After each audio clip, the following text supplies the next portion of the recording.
और अब बात करते हैं कानपुर के उस कांड की जिसको लेकर उसके मास्टरमाइंड और शातिर अपराधी विकास दुबे जो फरार चल रहा है उसको वो अभी तक पुलिस की गिरफ्त में नहीं आ पाया है। जब तब उसे हर तरीके से कोशिश की जा रही है। यूपी सरकार ने 40 थाने की पुलिस को इसके पीछे लगा रखा है, लेकिन अभी तक उसका कोई सुराग नहीं मिला है। उसके जो मोबाइल फोन है वो और उसके साथियों के वो बंद पड़े हुए हैं, जिससे उसकी लोकेशन भी नहीं पता चल पा रही है। लेकिन पुलिस ने विकास दुबे के गांव से उसके 3 और साथियों को गिरफ्तार किया है। इससे पहले जो है एक करीबी को पहले ही गिरफ्तार किया था और अब जो 3 गिरफ्तारियां हुई हैं उनमें सुरेश वर्मा, शमा दुबे और रेखा अग्निहोत्री के नाम शामिल बताए जा रहे हैं। हमारे साथ हमारे साथी कमाल खान जुड़ रहे हैं लखनऊ से। कमाल, कहाँ तक पहुंची है पुलिस और विकास दुबे गिरफ्त से दूर किस तरीके से बना हुआ है, इसको लेकर क्या कह रही है पुलिस के सोर्सेज या सूत्र आपसे? देखिए, ऐसा है कि उसके कहीं कहीं मिलने की अफवाहें उड़ती रहती हैं और कुछ अफवाहें कि वो फला जगह। आज ये खबर उड़ रही है कि बिजनौर में कहीं देखा गया है, उसकी लोकेशन है। बिजनौर के पुलिस के लोग अभी थोड़ी देर में, हालांकि वो कंफर्म नहीं कर रहे हैं, थोड़ी देर में और वहां से डिटेल मिलेगी। इसके पहले लखीमपुर खीरी में बताया जा रहा था कि वो वहां पहुंच गया है और सरेंडर करने वाला है। तमाम थानों की फोर्स जो है उसके लिए चारों तरफ कॉम्बिंग कर रही थी। सारी अदालत के चारों तरफ घेर रखा था पुलिस ने। लेकिन अगर उसके कहीं कोई सूचना मिली भी होगी एसटीएफ को, तो मेरे ख्याल से वो शेयर नहीं करेगी, क्योंकि और शायद मुनासिब भी नहीं होगा, क्योंकि वो उसको वो अलर्ट हो जाएगा और भाग जाएगा।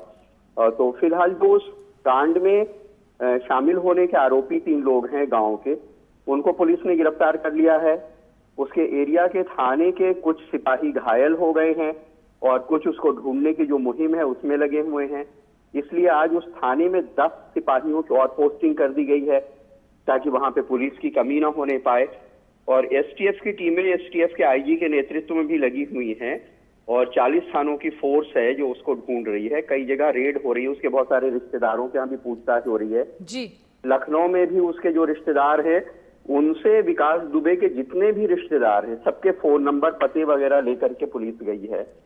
जी, बहुत ही संक्षेप में कमाल, यूपी की जो योगी सरकार है वो जानी जाती है कि अपराधियों पर नकेल कसने के लिए इस तरह की बातें कही जाती हैं। किस तरह से अपराधियों का वहां पर हमने देखा है कि एनकाउंटर भी हुआ है।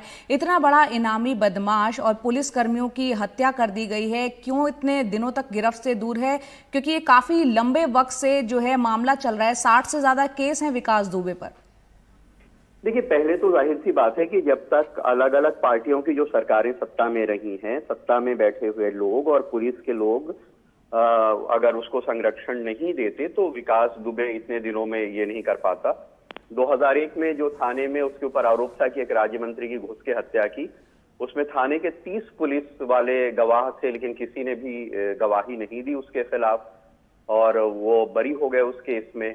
तो ऐसे तमाम मुकदमों में यही होता है और बहुत बार पुलिस मूक दर्शक होती है, कई बार उसका साथ देती है। उसमें कई कारण होते हैं, कई बार पैसा कारण होता है, कई बार भय कारण होता है, कई बार कुछ सजाती है एंगल भी कभी कभी समाज में बहुत मैटर करते हैं, वो भी कारण होते हैं जिसकी वजह से वो अभी तक बचा हुआ है।